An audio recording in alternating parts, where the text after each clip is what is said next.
सोचिए, एक अमेरिकी पनडुब्बी और एक ईरानी जंगी जहाज डूब जाता है।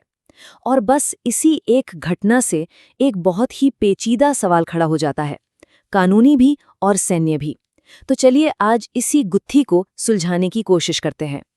तो सवाल ये है, और यही आज की हमारी पूरी बातचीत का केंद्र है। एक जंगी जहाज डूब जाता है, पर यह किसी जंग के मैदान के आसपास भी नहीं था। तो क्या ये कानूनी तौर पर सही है? आज हम इसी सवाल की तह तक जाएंगे।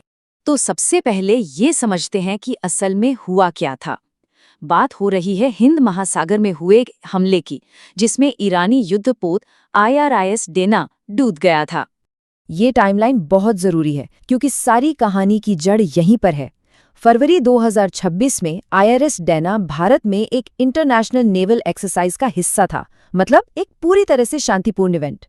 फिर मार्च की शुरुआत में वो इंटरनेशनल समुद्री रास्ते से अपने घर लौट रहा था और फिर अचानक 4 मार्च को श्रीलंका के पास उस पर हमला हो जाता है।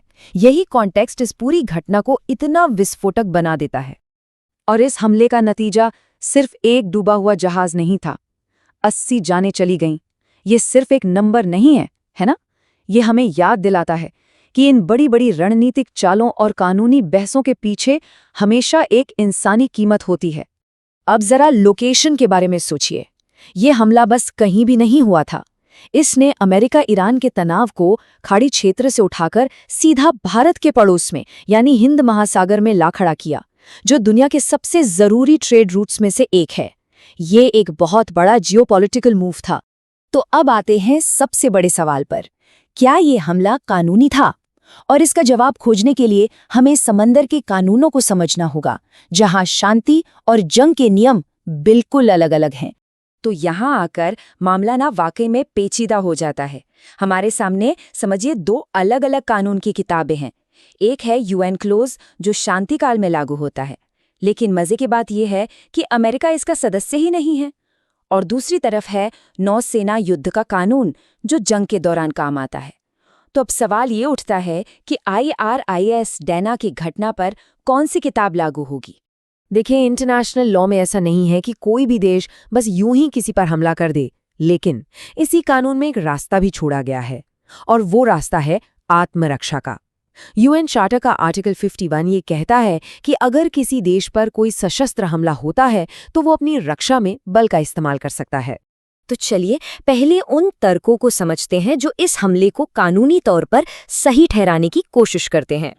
इस तर्क को भारतीय नौसेना के पूर्व उप प्रमुख vice admiral G Ashok Kumar की ये बात एकदम साफ कर देती है।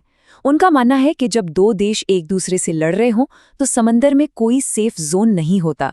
दुश्मन देश का हर जंगी जहाज, फिर चाहे वो कहीं भी हो, एक जायज निशाना बन जाता है। इस नजरिए से देखें तो डेना की लोकेशन या उसका मिशन कोई मायने नहीं रखता। वो दुश्मन का जहाज था और बस यही काफी था।